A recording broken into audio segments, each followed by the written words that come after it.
Well, good evening. This is Pastor Afsal from COVENANTGLEN. I'm happy to see you, and I'm glad that I'm able to share another lecture with you. Our foundation of faith, our belief system is set upon the faith of Father Abraham.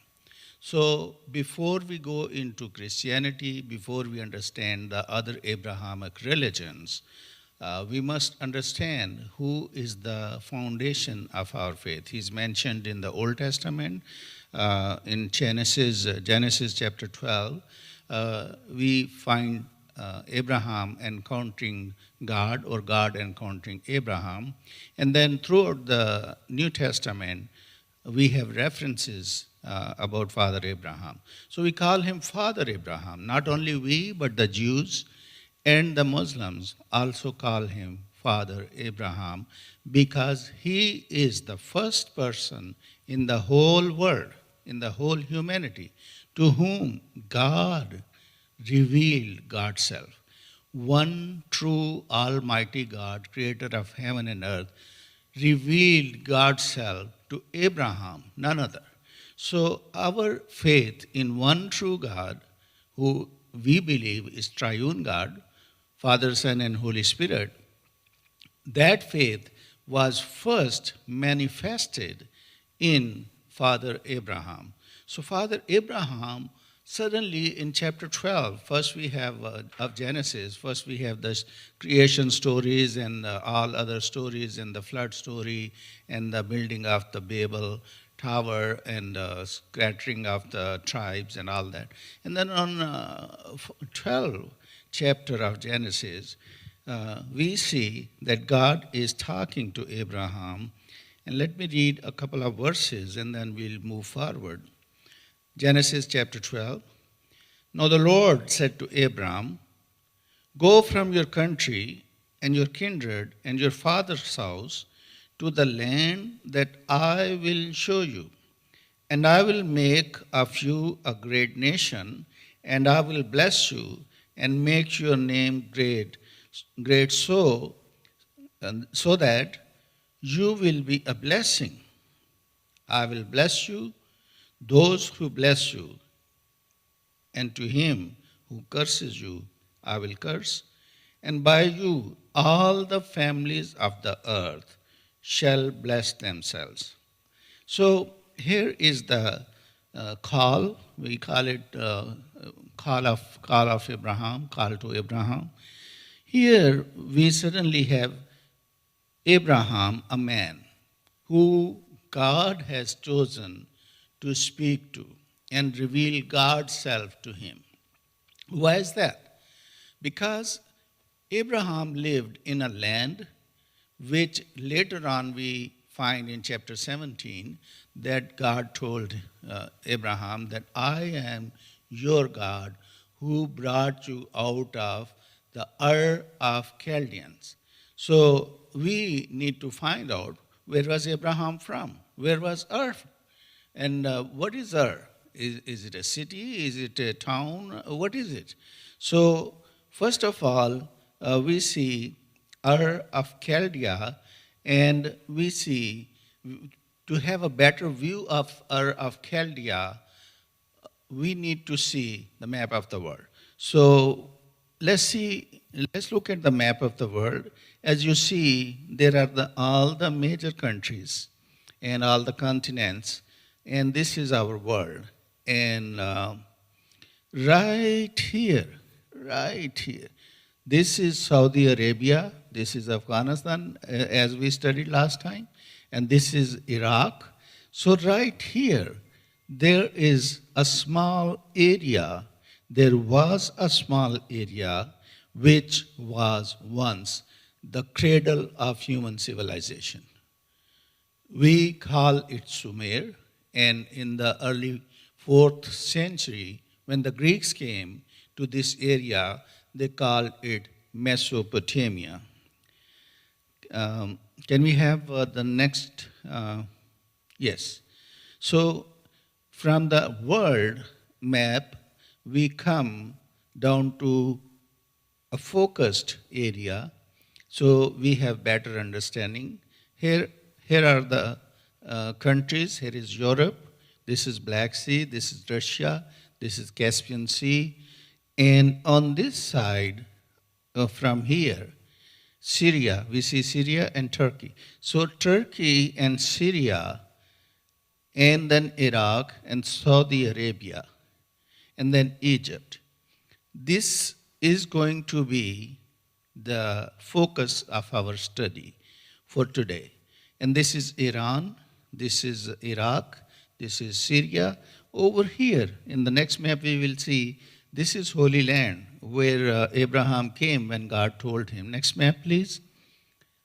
So we see that God, in the Bible it says that God told Abraham to leave his father's house, his relatives, his kith and kins, and go to the land which he will show him. And also promised him that you will become the father of many nations. So at that time, when he lived in Ur of Chaldea, right here, this is Mesopotamia, and he lived in Ur of Chaldea, and he left, and he believed. God talked to Abraham, and Abraham believed God, and this was reckoned as faith for Abraham. His name was Abram at that time, and Sarai was his wife who was barren. And God said to Abram, leave your country. Which country? This was a very, very rich, very advanced country, and from here he started his journey, and he had to come to Haran. We just read in the Bible a shorter version of his journey. So from he came to Haran, and he and his father Terah lived there for some time. Can we have Terah's picture, please? This is Terah. This is father of Father Abraham. So about Terah, we study in the Jewish scriptures and the Muslim scriptures that he and his ancestors were idol worshippers. What kind of idol did they worship?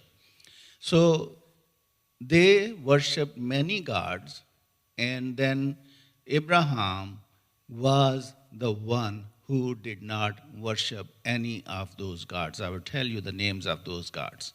But Abraham's father, Terah, had an idol shop, a place, a shop, a store where he used to sell the idols of different gods and goddesses.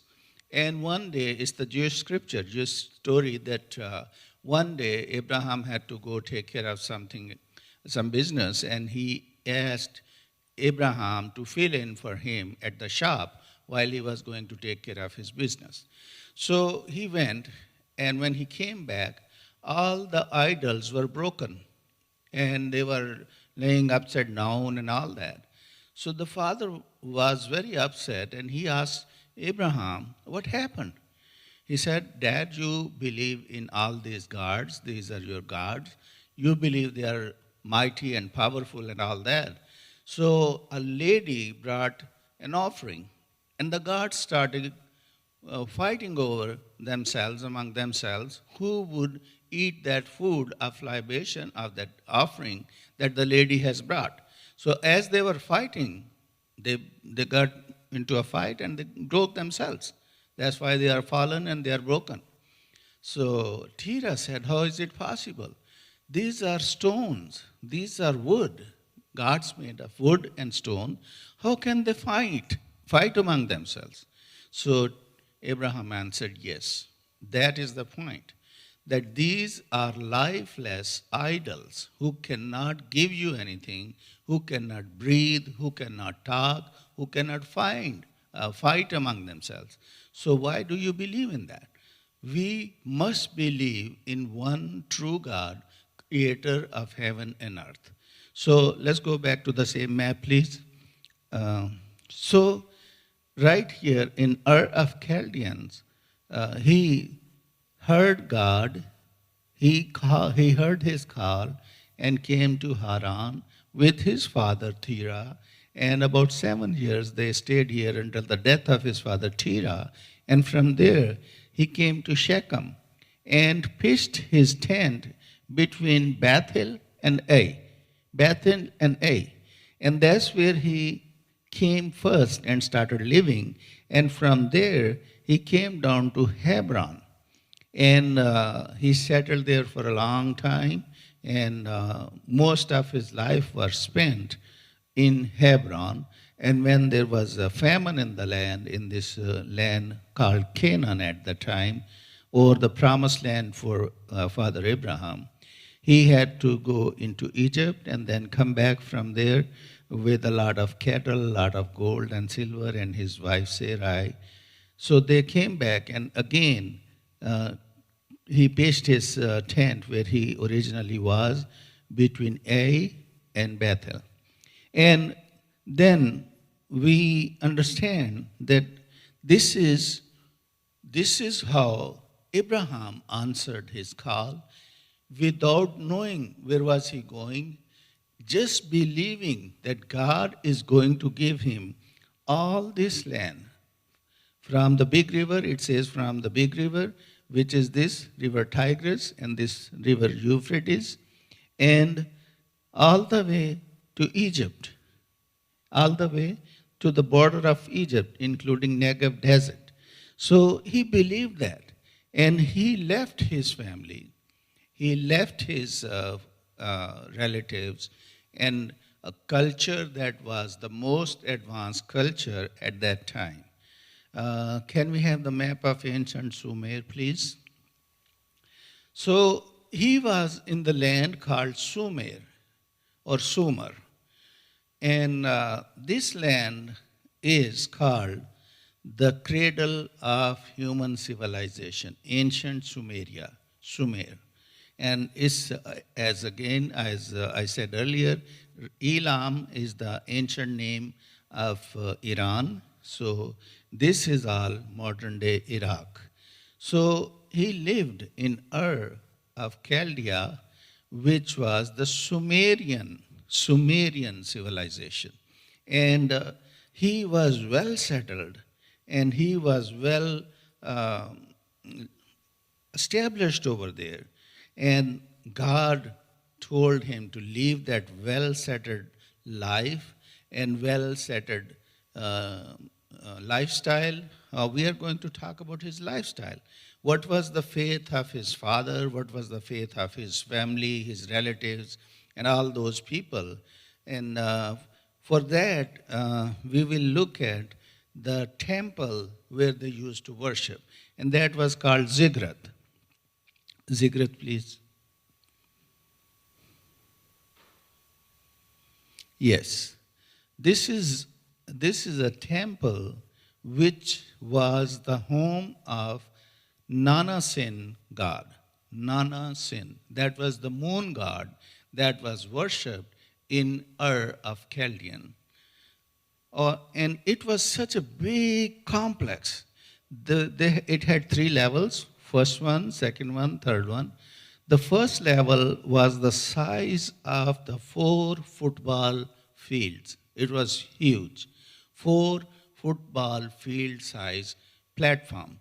Then the second level, and then the third level, and this blue room, little bitty blue room on the top, that's where the idol was situated. It was sitting. And there were hundreds of stairs from 3 sides, this side, and this side. And masses would stay here, down here. The nobles and the officials will go here. And the very close friends of the king would go here. And the king and the priest of the temple would go to the 3rd level, because it was believed that the king is son of gods. So the first major god in that land was Nanasin. But there were also other cities and also other towns which had their own gods. And this is the temple of Ur of Chaldeans. And can we have the next picture of the temples? This is another model of the ziggurat. It's called ziggurat, Zigurat. Next one, please. So this is the original picture of the ziggurat of Ur of Chaldeans. In 2003, when we had the second Gulf War, I was sitting. President Bush had ordered shock and awe attack on Iraq. And I was watching that our troops, American troops, entered into Baghdad or near Baghdad, which is now called Baghdad, but it was actually Ur of Chaldeans. And they entered from here, and I remember CNN reporter Peter Jennings was with the military. He was with the convoy, and he was reporting that we are passing by the ruins of Ziggurat of Ur. Well, it made me cry, because Ur was the place where Father Abraham was from. And Ur was the place where he lived in a city which was a walled city. Houses were built with bricks. There was streets. There was a watering system. There was sewage system. We are talking about some 5,000-6,000 years ago. And there was a settled life, a good settled life. And Abraham was not a small person. He was a big, rich man. And he did not worship Nana Sen or the other gods. Let's see the pictures of the other gods too. Nabu and Marduk. This is Marduk. This was another god who was very powerful, and he was the god of that area. The neighboring city was Nippur. So he was god, most powerful god after Nana Sen in that area. And then this is also Marduk, and this is his picture created by an artist. And then there was Nabu. This is Nabu, another god. That was a patron of the art, writing, and god of vegetation. So that tells us that there was writing, there was art, and he was the god of vegetation, or it was the god of vegetation. Next slide, please.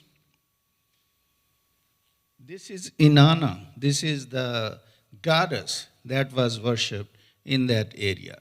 And this is the belief system that Abraham's father and his family had. And all those people, Terah and his cousins, his other sons, all those worship these goddesses and gods, but Abraham did not worship those gods and goddesses. Let's see the next picture, please.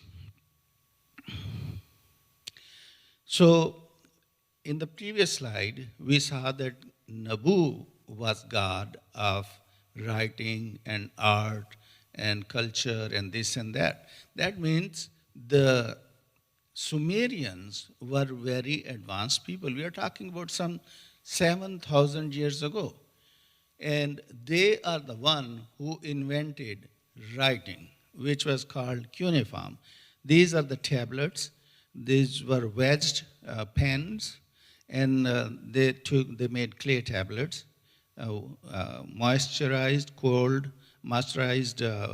clay tablets, and they would use those wedges pens to carve the images which deciphered.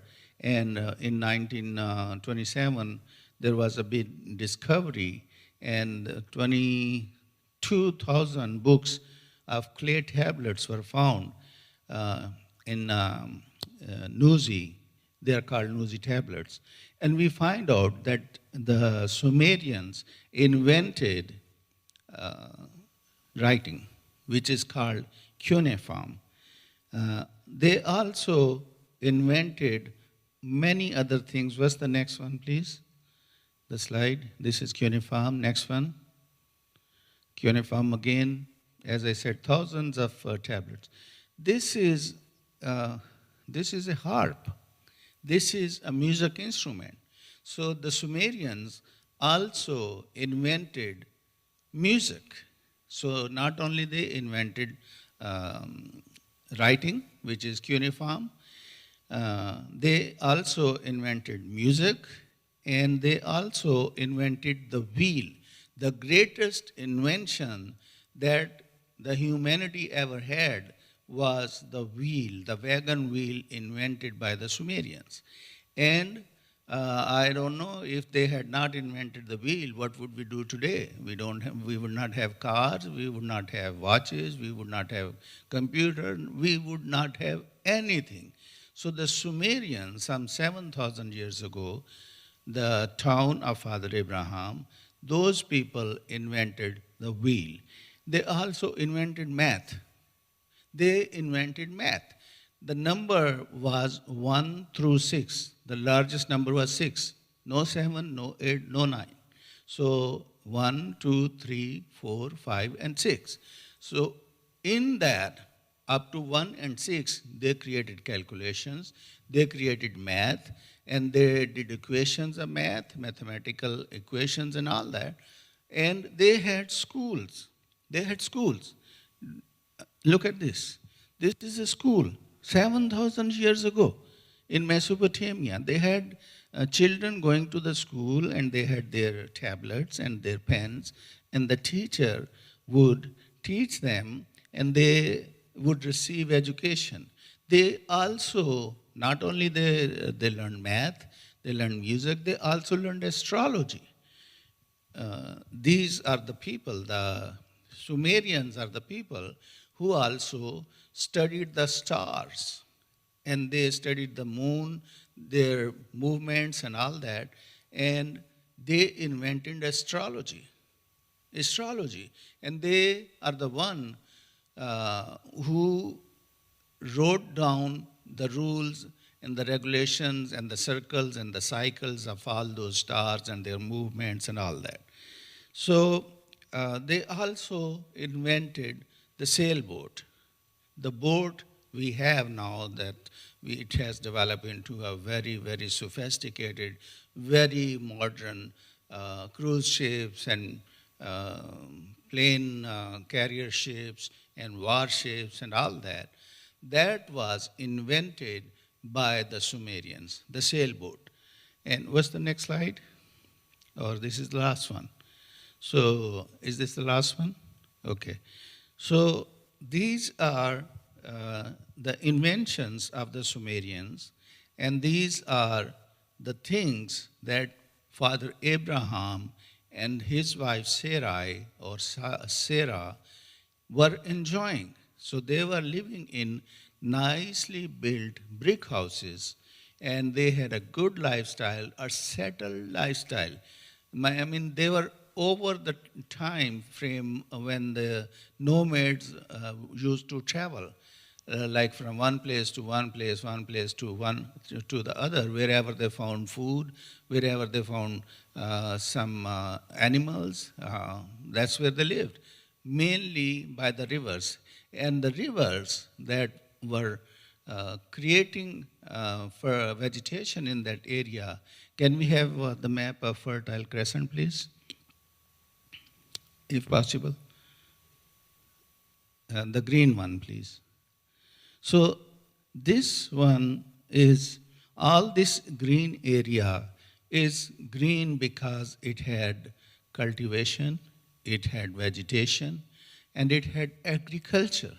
They are the one who started living a settled life in a land where there were brick houses, there was vegetation, there were agriculture, they had math and trading with other nations, other cities, and they had music, and they had so much going on. It was a fully developed city, fully developed civilization, and they were between the two rivers, river Tigris and river Euphrates. So this is river Tigris and this is river Euphrates. So they lived between these two rivers, and that is called Mesopotamia, which is the land of Sumer and Chaldea, and the civilization, the inventions that I just shared with you. Because of those inventions, because of the advanced lifestyle, some 7,000 years ago, this area, Sumer or Chaldea or Mesopotamia, is called the cradle of human civilization. And we find out that Father Abraham left all this settled land. And can we go back to his journey, please? The black and white map, yes. So he left Ur, and he came to Haran and came to the promised land, which he did not know at that time he would inherit, but he believed. He believed. He did not have any children. Sarah was barren, but he believed that as God has said to him, so it will happen. So he left his settled life, advanced life, and came to this area and started living like nomads again, which means he started living in tents with his wife, with his other wives. Later on, we will find out who were the other wives, and his servants. He was a big, rich man. He was a chieftain. When there was a war between 7 kings and Lot, his nephew, was captured, he went with his 320 servants who were trained army men, and he attacked those conquerors, and he defeated them, and he captured Lot again back from those people, and he came and he gave him a new life and all that. But at that time, he was living in the Oaks of Mamre, which I said was Hebron at that time, and he was like one of the chieftains of that area, one of the magnates of that area, and he was revered and he was feared. But all his life, he left the settled, advanced, most comfortable life and came to this area and lived like a nomad, lived in the tents for all his life, but he settled, he laid the foundation of our faith, and from there, his son Isaac and his son Ishmael, they had their progeny, their ancestors, and Isaac had 12 sons, 2 sons. Isaac had 2 sons, and then Jacob had 12 sons, and so did Ishmael. Ishmael had 12 sons. We will share the names of those 12 sons of Ishmael. We will share the names of those 12 sons of Jacob, who was named Israel. And we will learn from there how our faith, the Abrahamic religions, are founded in the faith, on the faith foundation of Father Abraham. For next time, thank you very much for watching. God bless you. Bye-bye.